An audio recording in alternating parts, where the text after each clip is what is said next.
Going up in a big mountain like this takes a lot of gear, of course. So one of the primary pieces of gear is an ice axe.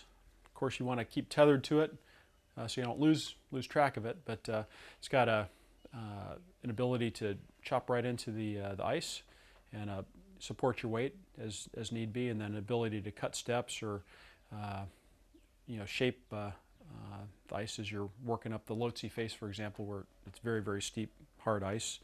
And then a point that you can use to self-arrest. So if you were to slide down, you'd be able to hopefully arrest yourself either using the ice axe in this fashion or by digging into the ice like that. So Luke, you want to hold that for me? And then obviously some of the other gear. Yeah, come on in.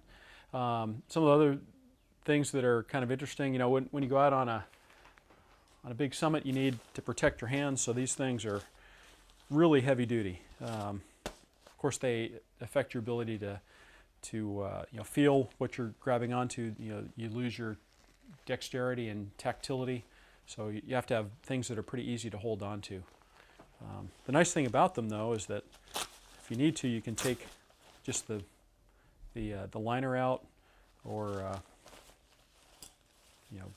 whatever you need to do. I also have an ability through a little clip here to make this kind of an idiot mitt. The worst thing that could happen to you is if you were to lose your mitt on summit day.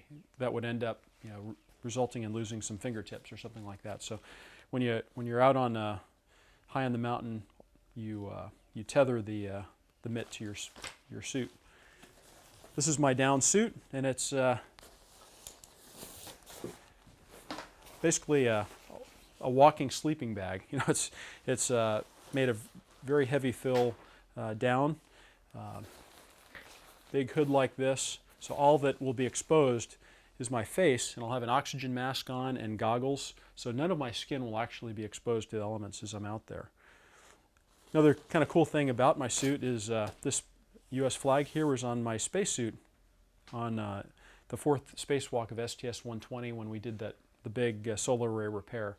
So really neat to show the colors on the spacesuit like this when I go up to Everest. And then I have some other patches here for organizations that are important to me, including autism, the Challenger Centers for Space Science Education, and this patch commemorates the fallen crews of Apollo 1, Challenger, and Columbia.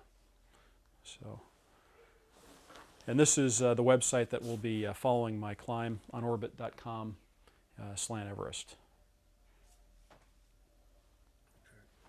And then one of the other things that I'll mention to you, be testing out one of the tether hooks that we use for spacewalks.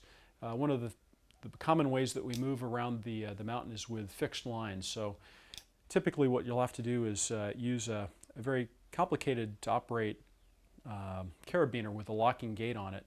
This is pretty easy to operate. You just put it onto the line and lock it, and it will prevent you from getting too far afield from the fixed line.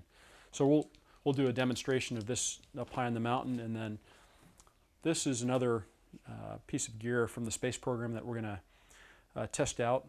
I hope to actually take this all the way up to the yellow band at 25,000 feet, where there's limestone and potential to find fossils.